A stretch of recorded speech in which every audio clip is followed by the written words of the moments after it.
Hi hello welcome back my channel. நம்ம இன்னைக்கு இந்த வீடியோவில் 3 month post pregnancy weight loss journey day 39 தான் பார்க்க போகிறோம். சரி, இன்னைக்கு உங்களோட நாள் எப்படி போச்சு? நல்லபடியாக போச்சா? நல்லபடியாக போயிருக்குன்னு நினைக்கிறேன். சரி, என்னென்ன சாப்பிட்டீங்க கமெண்டில் சொல்லுங்கள். ஓகேவா? என்ன ஏதாவது உங்கள் ஊரில் திருவிழாவா? இல்லை நீங்கள் இன்னைக்கு ஒழுங்காக சாப்பிடலையா? கண்டிப்பாக ஏதாவது ஒன்று நடந்திருக்குமே இன்னைக்கு, சொல்லுங்க சரியா கமெண்டில். ஏன்னா நிறைய ஊரில் இப்போ திருவிழா ஆரம்பிச்சிருக்கு. ஸோ கண்டிப்பாக கொஞ்சம் கஷ்டமாக தான் இருக்கும். ஆனால் நம்ம அளவாக சாப்பிட்டா கண்டிப்பாக வெயிட் லாஸ் ஆகும். ஓகேவா? எப்படி நம்ம கோயிலில் இல்லை ஏதாவது ஃபங்க்ஷன் வீட்டிலலாம் சாப்பிட்டுட்டு வெயிட் லாஸ் ஆகும் அப்படின்னு நினைக்கிறீங்களா? கண்டிப்பாக ஆகும். ஏன் தெரியுமா? ஏன்னா எனக்கு என்னமோ இது ஓகேவா தான் இருக்கும் அப்படிங்கிறது மாதிரி தோணுது. ஏன்னு நான் சொல்லட்டா? ஏன்னா நம்ம வீட்டில் நம்ம ஒரு ஆளுக்காக வெயிட் லாஸ் பண்ணணும் அப்படின்னு சொல்லி சாப்பிடணும் அப்படின்னு நினச்சா நம்ம கொஞ்சோளு சாதம் எடுப்போம், அதுக்கு கொஞ்சோளு வீட்டில் வைக்கிற கூட்டு எடுப்போம், இல்லை பொரியல் எடுப்போம், அப்படி இருக்கும். ஆனால் நம்ம இப்படி வெளியில் சாப்பிடும்போது நமக்கு வெஜிடபிள்ஸ் அதிகமாக இருக்கும், கூட்டு அதிகமாக இருக்கும். ஆனால் ரைஸ் அதிகமாக வைப்பாங்க. ஆனால் நீங்கள் ரைஸை கொஞ்சம் குறைச்சிக்கோங்க. அது உங்களுக்கு இந்த டயட்டுக்கு பெனிஃபிட்டாக இருக்கும். ஏன்னா நீங்கள் வெஜிடபிள்ஸ் நிறைய எடுப்பீங்க. ஆனால் வீட்டில் வைக்கும்போது என்ன பண்ணுவீங்க? நம்ம ஒரு ஆளுக்காக இவ்வளோ வைக்கணுமா அப்படின்னு தோணும். ஆனால் இது உங்களுக்கு ஹெல்ப்ஃபுல்லாக இருக்கும். ஸோ ஃபங்க்ஷன் வீடு இருந்தால் போங்க, சந்தோஷமாக போங்க. அதுக்கப்புறவு ஒயிட் ரைஸை கம்மி பண்ணுங்கள். உங்களுக்கு அதில் சாம்பார், ரசம், பருப்பு எல்லாமே சாப்பிடணும்னு ஆசையாக இருந்துச்சுன்னா சாதத்தில் இவ்வளோ தான் சாப்பிட போகிறோன்னு ஃபிக்ஸ் பண்ணிக்கோங்க. அதை எத்தனை குழம்பு வாங்கி சாப்பிட போகிறீங்களோ அதில் டிவைட் பண்ணுங்கள். அதில் கொஞ்சம் கொஞ்சம் வாங்கி சாப்பிடுங்க. இல்லை உங்களுக்கு ஒரு குழம்பு போதுன்னா அவ்வளோத்துக்கு மட்டும் ஊற்றி சாப்பிடுங்க. ஓகேவா? ஆனால் உங்கள் இலையில வைக்கிற எல்லா வெஜிடபிள்ஸும் நீங்கள் கண்டிப்பாக சாப்பிடுங்க. சரியா? சரி தானே? அதுக்கப்புறம் அது கூட நீங்கள் ஒரு ப்ரோட்டீனுக்கு ஏதாவது ஒன்று சேர்த்துக்கிடுங்க. சரியா? அதனால் ஐயோ ஃபங்க்ஷன் டைம் வந்துடுச்சே, அதனால் நமக்கு இந்த டயட் இப்போ பாலாக போக போகுதுன்னு சொல்லி கவலைப்படாதீங்க. ஏன்னா நம்ம வீட்டில் சாப்பிட்றத வச்சு தானே நம்ம வெயிட் லாஸ் பண்ண போகிறோம். ஸோ ரைஸை மட்டும் அளவாக எடுத்துக்கோங்க, வெஜ்ஜிஸ் அதிகமாக எடுத்துக்கோங்க. சரியா? அதோட கோவிலுக்கு போகிறேன், இல்லை திருவிழாக்கு போகிறேன், இல்லை ஃபங்க்ஷன் வீட்டுக்கு போகிறேன் அப்படின்னு சொல்லி யாரும் ஐஸ்கிரீம் சாப்பிட்றாதீங்க. ஓகேவா? அதிகமாக சாப்பிடாதீங்க. எவ்வளோத்துக்கு எவ்வளோ முடியுமோ அவ்வளோத்துக்கு அவ்வளோ தொடாதீங்க மொத்தத்தில். ஏன்னா நம்ம ஃபுட் ஹெவியாக எடுக்கும்போது ஐஸ்கிரீம்லாம் சாப்பிட்டிங்கன்னா வெயிட் லாஸ் கம்மியாக சாப்பிட்டாலே நமக்கு வெயிட் லாஸ் ஆகாது. ஸோ அதனால் நீங்கள் ஃபங்க்ஷன் வீட்டுக்கு அங்கே இங்கெல்லாம் சாப்பிட்டாலும் நீங்கள் ஐஸ்கிரீம் எடுக்காதீங்க. சரியா?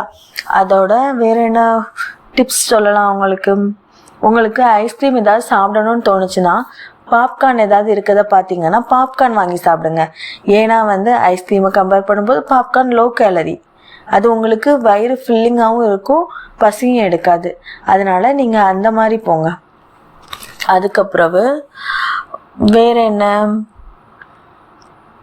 என்ன மசாலா பூரி, பானிபூரி, ஆயில் ஃப்ரை ஐட்டம்லாம் தோணுமே. அப்போ நாங்கள் என்ன பண்ணுறதுன்னா இந்த ஒரு மாதமும் அதெல்லாம் தொட வேண்டாம் அப்படிங்கிற மாதிரி நினச்சிக்கோங்க. நீங்கள் அடுத்த மாதத்தில் ஒரு நாள் உங்களோட சீட் டேயாக நினச்சிக்கோங்க. அந்த டேயில் தான் நான் சாப்பிடுவேன், அந்த டேயில் நம்ம சாப்பிடலாம், இந்த மாதம் நமக்கு வேண்டாம் அப்படிங்கிற மாதிரி ஒரு மைண்ட் செட் வச்சுக்கோங்க. அந்த டேட்டில் உங்களுக்கு பிடிச்ச ஏதாவது ஒன்று சாப்பிடலாம் அப்படின்னு வச்சுக்கோங்க.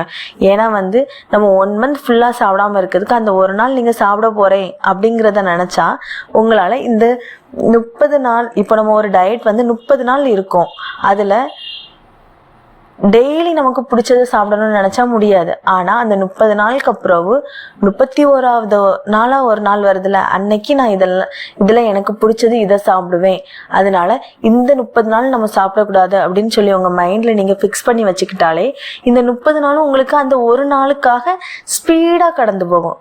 ஸோ அதனால் நீங்கள் ஏதாவது சாப்பிடணும்னு உங்களுக்கு ஒரு ஆசை இருந்ததுன்னா உங்களுக்கு இந்த டேட்டில் மட்டும் நம்ம சாப்பிட்டுக்கலாம் அப்படின்னு சொல்லி ஒரு டேட்டை ஃபிக்ஸ் பண்ணி வச்சுக்கோங்க.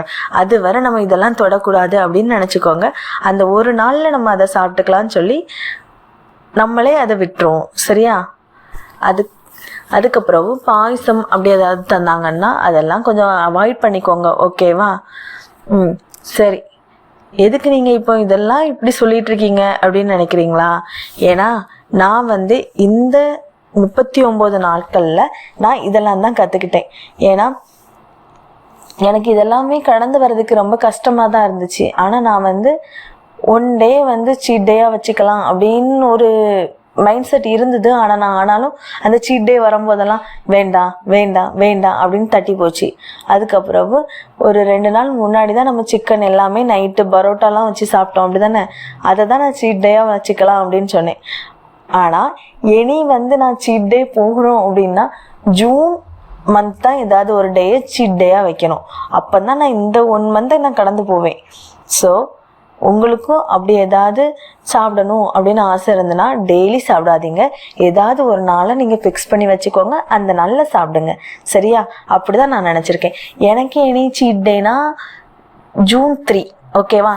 நான் இனி இந்த மந்த் ஃபுல்லாகவே எனக்கு பிடிச்சதா இருந்தாலுமே நான் சாப்பிட மாட்டேன். அது ஜூன் 3 தான் நான் எதாவது சாப்பிடணும் ஆசைப்படுறேன் அப்படின்னா நான் உங்கள்கிட்ட சொல்கிறேன். நான் அதை அந்த டேட் தான் எடுப்பேன் அப்படின்னு சொல்லி, சரியா? அது உங்களுக்கும் மோட்டிவேஷனாக இருக்கும்னு நினைக்கிறேன். சரி, நம்ம இன்னைக்கு என்னென்ன சாப்பிட்டேன் அப்படின்னு சொல்லி இந்த வீடியோவில் பார்க்கலாம், சரியா? எவ்வளோ கேலரி அது எல்லாமே நான் இந்த வீடியோவில் இப்போவே சொல்லியிருந்தேன். ஏன்னா இப்போவே 6 minutes 35 seconds ஆகிடுச்சு. ஸோ நான் இப்போவே சொல்லியிருந்தேன், சரியா? அடுத்தது மார்னிங் என்ன சாப்பிட்டேன்னா 1 glass ஆஃப் மில்க் குடிச்சிக்கிட்டேன், அதுக்கு 120 கேலரி.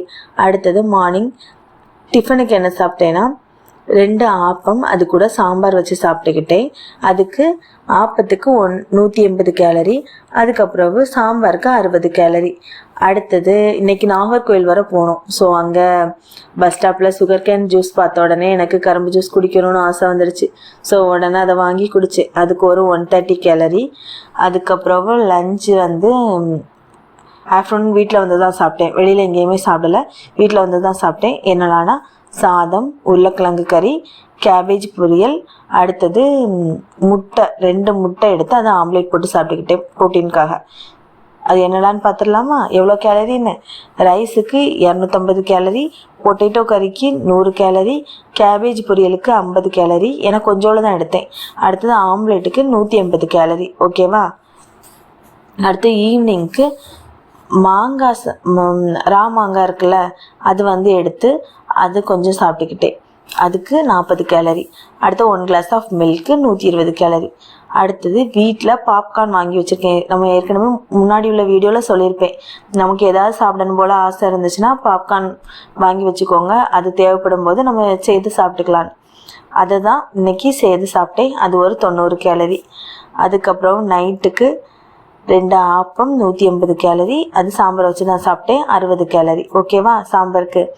அடுத்து 1 apple 70 calorie, 1 glass of milk 120 calorie. இன்றைக்கி மொத்தமாக நான் எடுத்த கேலரி 1550 முதல் 1650 கேலரி, சரியா? இதில் ப்ரோட்டீன் எவ்வளோன்னு பார்த்தா 50 to 55 கிராம். இன்றைக்கி ப்ரோட்டீன் கம்மியாக தான் இருக்குது. இந்த ஃபங்க்ஷன்லாம் முடியறதுக்குள்ளே நம்ம வந்து நம்மளோட ப்ரோட்டீனை ரீச் பண்ணணும் அப்படின்னு நினச்சிருக்கேன், சரியா? அடுத்த காப்ஸ் வந்து 260 to 275.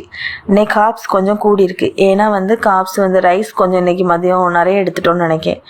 ரைஸும் எடுத்திருக்கோம், அதோட 2 நேரமும் ஆப்பம் எடுத்திருக்கோம்ல, ஸோ காப்ஸ் கொஞ்சம் கூடியிருக்கு. அடுத்தது ஃபேட் வந்து 45 to 50 கிராம், ஃபைபர் 20 கிராம். அடுத்தது இன்றைக்கி எக்ஸசைஸ் என்னெல்லாம் பண்ணேன்னா, எக்ஸசைஸ் வந்து வாக்கிங் பண்ணேன். வாக்கிங் வந்து 5000 ஸ்டெப் காலையிலே நடந்துட்டேன். ஏன்னா இன்றைக்கி வெளியில் போனதுனால காலையிலே 5000 ஸ்டெப் நடந்துட்டேன். அதோட 10 minutes எக்ஸசைஸும் பண்ணிட்டேன், சரியா? அதுக்கப்புறம் எத்தனை ஸ்டெப் நடந்திருக்கேன்னா அன்னைக்கு 8588 ஸ்டெப் நடந்திருக்கேன். ஏன்னா வெளியில் போயிருந்தேன்ல, ஸோ கொஞ்சம் நடக்க வேண்டிய வேலையெல்லாம் இருந்ததுனால 8588 ஸ்டெப் நடந்திருக்கேன். இன்றைக்கி நான் பண்ணது இவ்வளோ தான், வேறு ரொம்ப பெருசாக எதுவும் பண்ணலை, இவ்வளோ தான் பண்ணேன், சரியா? நீங்கள் என்னென்ன பண்ணீங்கன்னு கமெண்டில் சொல்லுங்கள். நாளைக்கு என்னென்ன பண்ணேன், என்னென்ன சாப்பிட்டேன் அப்படிங்கிறத நாளைக்கான வீடியோவில் சொல்கிறேன், சரியா? ஏன்னா நாளைக்கு நான் கோயிலுக்கு போக வேண்டியது இருக்குது. என்னென்ன சாப்பிட்டேன், எதெல்லாம் நான் அவாய்ட் பண்ணேன், எப்படி அவாய்ட் பண்ணேன், நான் எப்படி கண்ட்ரோல் பண்ணிக்கிட்டேன் அப்படிங்கிறதையும் நான் நாளைக்கான வீடியோவில் ஷேர் பண்ணுறேன், ஓகேவா? பாய் பாய்.